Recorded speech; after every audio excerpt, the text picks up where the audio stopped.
This headline says they'd give up their right to vote for a more conservative America. The MAGA women have declared their vote unnecessary as long as their husband can vote for them.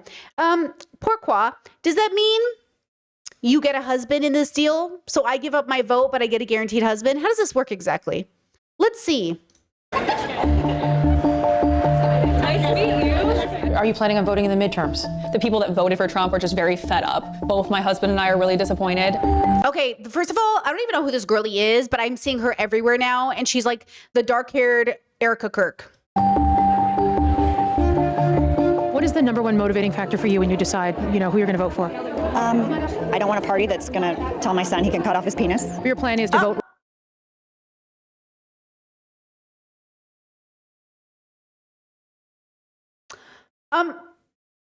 I'm pretty sure that's not even what happens. I'm pretty sure it. Anyways. Republican. Yes. The Republican Party is the party of freedom.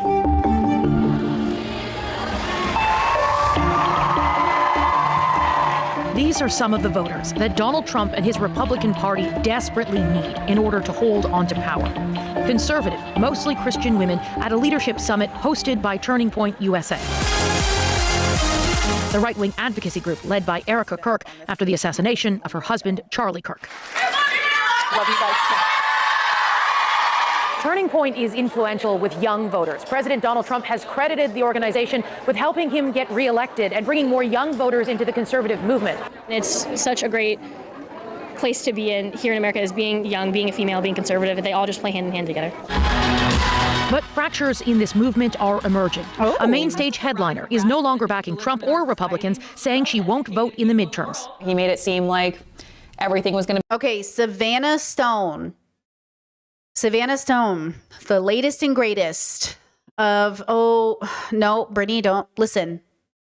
Love her dress. Become more affordable. Now the economy's worse. He promised no more wars in the Middle East, and we are in a war. So it's disappointing. Thank you so much. Thank you. Savannah Stone is a 21-year-old trad wife influencer with 800,000 followers. Oof, that's a lot of words in one sentence.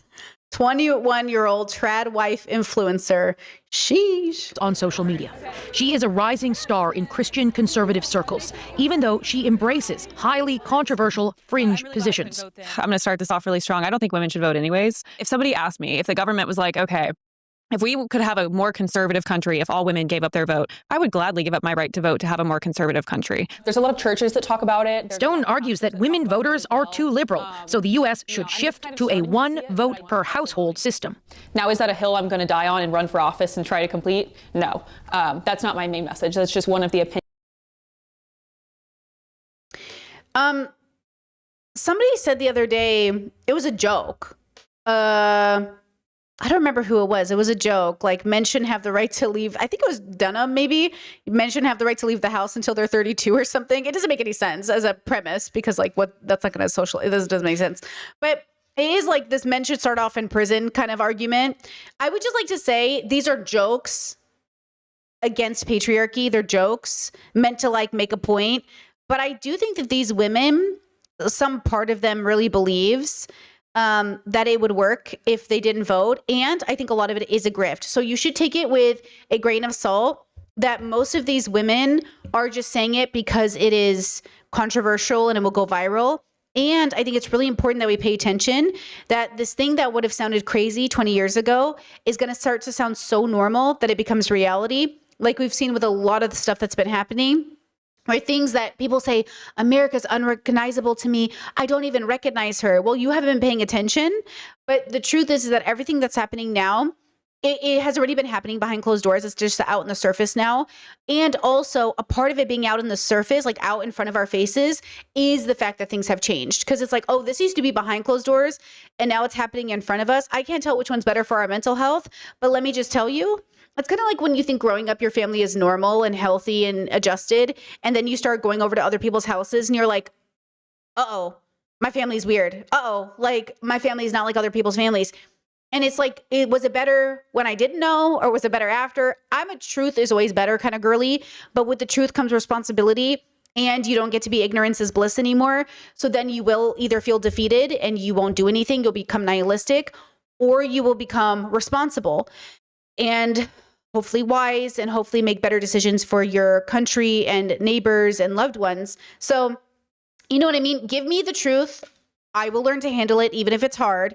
And it is hard. Like sometimes you would just hear things and you're like, you know, it's like when you look at somebody, you never imagined they would do something. And you're like, oh, it should shift you for a second. You should feel overwhelmed for a second, but it's okay. We can get back on track. And so I would, you know, be very careful about the way that we're hearing this information. But I guarantee you in my lifetime, I would not be surprised if women lost the right to vote. It's just how the world works. We do not only linearly get better on the macro, maybe, but on the micro, we always go back and forth and all over the place. So just mentally prepare for that, girlies. Opinions that I hold, because I think that would be better for society. I actually do agree with her. I would as well give up my vote if it got rid of like things like abortion. We spoke with several women open to giving up their own right. Yeah, Discord says they said the quiet part out loud. Women vote more liberal. Let's stop them from voting so more votes are for us. That's a great point. Thank you. In pursuit of a more Christian conservative America. My perspective as a Christian woman is that my husband and I are one flesh. I vote the same way he does, so honestly, I would be okay with giving up my right to vote. Okay. Chet says, how do you handle responding to the truth with, yeah, but that's just your truth? We're going to talk a little bit about that later on in stream too, about how people really don't have values or understand what that means. Like I said, for members, I'm reviewing Blue Therapy, and one of the guys says, but that's just your feelings, right? That's not logical. That's not facts. First of all, we are emotional creatures. If logic was our main driver, I could logically explain to you statistics and that would be it. And we would see it for what it was without any of the emotional bias or racism or white supremacist dog whistles. And we would just move forward with society. We're very emotional creatures. So if somebody says that to me, well, like that's just your truth.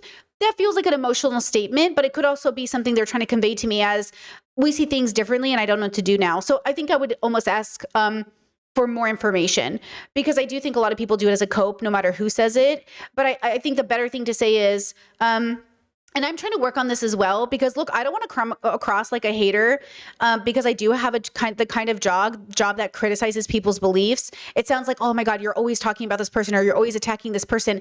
I am trying to make it clear where my values are by using real examples, but I will be better at making my argumentation moving forward, because that's really what I'm focused on. I'm not talking about you as a person, though I think that matters. I'm saying your actions and your values are interesting. So when you say you're pro-life, but you're okay with genociding Palestinians, I'm confused. Can you please square that circle for me? Because it feels like you can't, you know?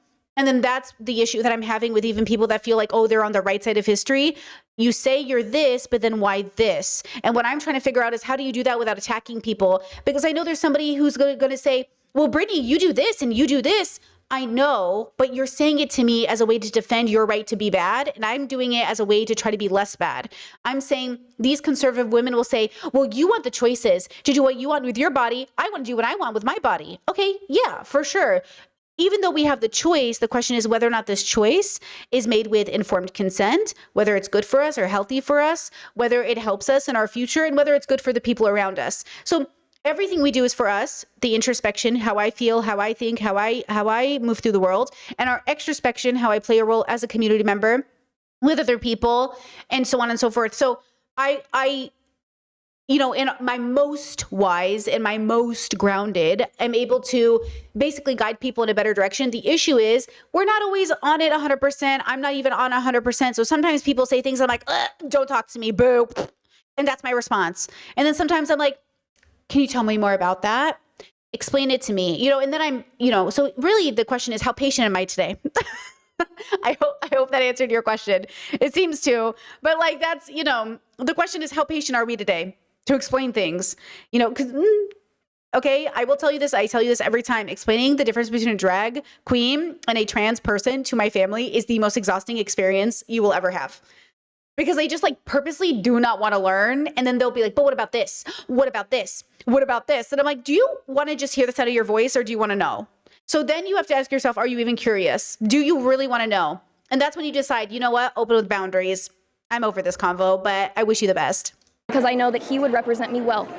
If my husband's the head of the household, I am the neck, and we... Hear me out. What if your husband dies? What if you never get a husband?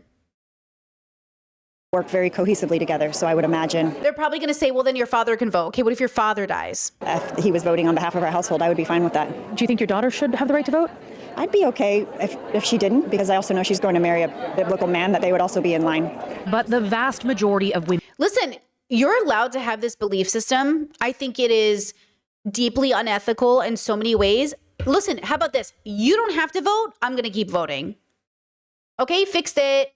Why do you not needing to vote have anything to do with me? See how I say to you, I don't care that you're religious, but your religion has to be your business. It cannot have anything to do with me because I don't believe in your religion. Your religion's rules are for you. They're not for me.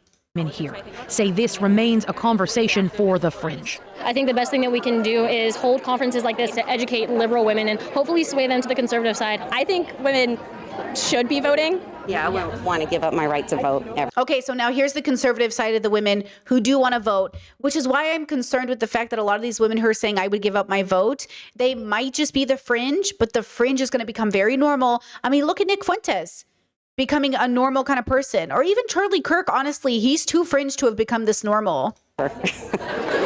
And most women we spoke with plan to exercise their right to vote in the midterm elections. Also, did their husbands tell them they could show up today? I hate even making those jokes because they're stupid. They're sexist jokes. Like, I just did a sexist to make a funny at these women. Like, girlies, you know what I mean? I don't want this for you. I want you to have choices. Most plan to support Republican candidates. Most are united by their socially conservative views. You know, it's all about the love. It's the transgender agenda. It's the, I don't feel like schools need to be teaching. Go back to reading, writing, arithmetic. What is the number one motivating factor for you when you decide, who you're going to vote for? I don't want a party that's going to tell my son he can cut off his penis. I don't want to vote for a party that tells whites they don't matter.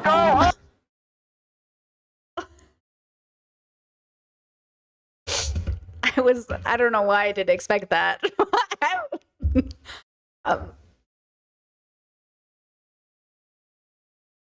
Alrighty. This is no place for Turning Point USA. They promote bigotry, they promote racism, they promote, things that we're against as human nature. Wherever this movement is headed, expect protests to follow.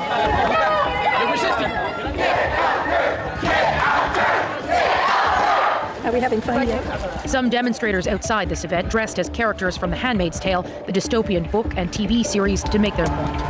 I have a problem with them trying to persuade people that their goal in life as a woman is to keep house and raise babies. What? You want to come say something to me, sweetheart? Yeah. Tensions here are raw. All of it yet another example of the deeply polarized. Wait. Turning Point wants you back in the kitchen. That's not going to sell them. That sounds like heaven to them, especially with a nice kitchen set. You got to say, Turning Point wants you.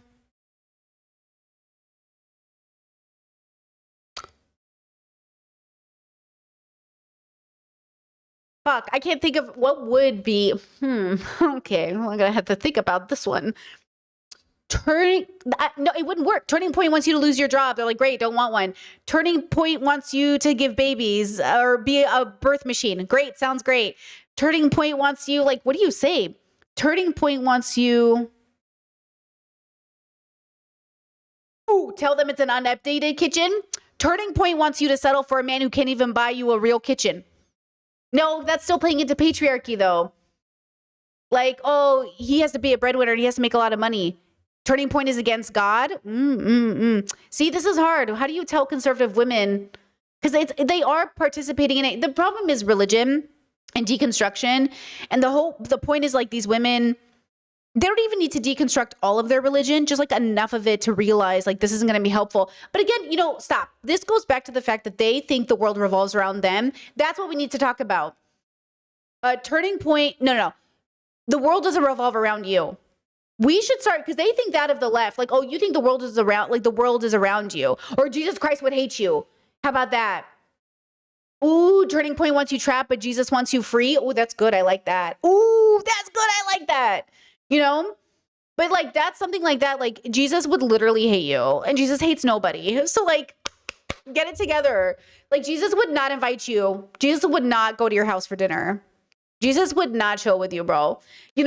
Something like that. But yeah, I want people to realize that the world doesn't revolve around you. That's your business. I still think it's like unethical, but you know what I mean? There's billions of people on the planet. I just think it's wrong to think that you get to decide what I do with my body. Like, that's so unethical. Politics of the moment. Women hold up half the sky, Charlie touches her to die. These protesters Erica Kirk protects pedophiles. I mean, infuriating some inside the Women's Summit. Happiness comes and goes, and I pray that you find it. Motivating others to push ahead to create the change they seek. Oof, that was a rough little video right there. CBC News, The National. It's hard to say what could move women in a different direction, but I just want them to have more choices, not less. And that means choosing Jesus if you want. I'm not going to stop you from choosing Jesus. You know what I mean? I just think the issue, again, it goes back to, conservatives saying they want smaller government or government out of our business. But at the end of the day, like, do you, if you're in our bodies and in our choices and now in our votes? And again, that's why Christian nationalism is such a threat, because Christian nationalism claims to want to be, in charge of the government. So that's the scary part for the rest of us. And that's why being an atheist was such a big deal when I was a kid. Guys, it was such a big deal to be the first kid to stop going to church in like a real protesty way. It was such a big deal for me to grow up with these like atheists. That's why, all these atheist men that are so homophobic and transphobic and Islamophobic now were so important back then, because back then being anti-Christianity was like the most rebellious thing you could do. I mean, people would get fired from their jobs. It was like a big deal. Atheism, like being an atheist was seen as like almost like being a predator. It was such a big deal. And the fact that these same men who fought so long to be seen as, smart and intellectual and capable are now turning around and looking at other people and looking at them the same way Christians looked at them is so horrible. From Dawkins to Bill Maher to Sam Harris, like, this is what you did with your great atheism. Or even Christopher Hitchens, when he was alive, was a terrible misogynist. You know what I mean? So all of this to say, everybody plays a role in moving the world forward, but everyone also has a stagnation point. And that's what's so interesting about loving people when they were, oh God, I really love this person. They were so important for my growth. It's weird to see them stagnate. It's very common and very normal. And so we all have to be ready for it. My criticism of content creators or people on this site is it's not because I don't love them or I wasn't a fan of them. I know a lot of people feel like, oh, you just hate so-and-so and that's why you're making this content. Girlie, it's like watching JK Rowling happening all over again. It's like happening. It's like loving somebody and you're like, no, not them. And then you're like, oh no. It's like watching Richard Dawkins or any of these people that you think like, oh my God, I have so much like respect for. And then all of a sudden it's like, what are you saying? And it's, that's just how it is. Some people don't live long enough to become stagnant. Like, everyone loves, what's his name? I was thinking about the comedian and then I just lost his name. But everyone loves like certain people and they go, oh my God, this person was amazing. I'm sad they died. But the truth is they didn't live long enough to become stagnant in your eyes. That's why I say be careful of the people you pedestal, even including especially me. Like, that's why I rely on you guys to tell me what's up. It's why listen, I don't want an audience that just believes me or just supports me or just agrees with me. I want an audience that has shared values with me. So they naturally watch my content because we have shared values. You know what I'm saying? The values are bigger than us, which is why today we're going to talk about morals and why most people don't have them. Or rather, people don't have a deep understanding of them. And then we're going to talk about white leftists and their racist problem, because I've been screaming from the rooftops. But now we're hearing from Sean DeBlack just made a video my audience wants me to talk about, because I think it'd be important, right? I want to talk about how even the most well-meaning people have issues. It's not just conservative MAGA women. It's not just MAGA men. It's all of us. All of us are susceptible to stagnation. And that's what I want us to pay attention to, is like, if people who are the good people become bad people, then good and bad is a philosophical problem with stagnation. And so if we just stay introspective, extrospective, if we meditate and pay attention to what young people are doing, young people have answers. They don't have the wisdom, but they have the answers, because they see what the future is going to look like. Even the ones that are conservative, like they're just repeating their parents. But the ones who are like, oh, we don't say that anymore, or we don't do that anymore, they know something. Just like we knew something when we were young millennials, and we looked at our parents and we're like, I can't believe you're homophobic. I can't believe you're transphobic. I can't believe you think everyone should be Christian. We knew something our parents didn't know. So you have to pay attention to what young people are saying, because they know where the future is going. And you need the wisdom of the older people to create balance, assuming the older people are wise, because they're not just wise because they're old. They have to earn that wisdom as well. Okay?